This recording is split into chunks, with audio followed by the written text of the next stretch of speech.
How many high speed corridors were proposed in the 2026-27 budget? 2026-27 బడ్జెట్లో ప్రతిపాదించిన high speed కారిడార్లు ఎన్ని? 2026-27 బడ్జెట్లో భాగంగా కేంద్ర ఆర్థిక మంత్రి నిర్మలా సీతారామన్ గారు ప్రవేశపెట్టినటువంటి బడ్జెట్లో హై స్పీడ్ కారిడార్లు ఎన్ని? హై స్పీడ్ కారిడార్లు 7 కలవు. 7 అవి ఏంటనగా, ఫస్ట్ ముంబాయి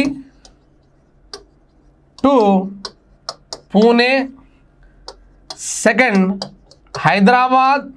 హైదరాబాద్ని బేస్ చేసుకొని Hyderabad to Pune, Hyderabad to Bengaluru, Hyderabad to Chennai. Next third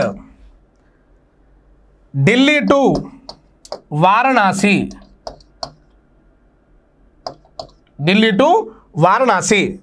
fourth one Varanasi to Siliguri. And fifth one Chennai to Bengaluru. So here ఎగ్జామ్లో ఎలా అడుగుతారంటే ఎన్ని అని అడిగే అవకాశం ఉంది. కొన్ని సందర్భాల్లో 7ను మనం ఇలా మ్యాచింగ్లో కూడా గుర్తుపెట్టుకోవాలి. ముంబై నుంచి పూణే, హైదరాబాద్ని బేస్ చేసుకొని మనకు 3 కారిడార్ ఉన్నాయి. Hyderabad to Pune, Hyderabad to Bengaluru, Hyderabad to Chennai. Delhi నుంచి వారణాసి, వారణాసి నుంచి సిలిగురి, చెన్నై నుంచి బెంగళూరు.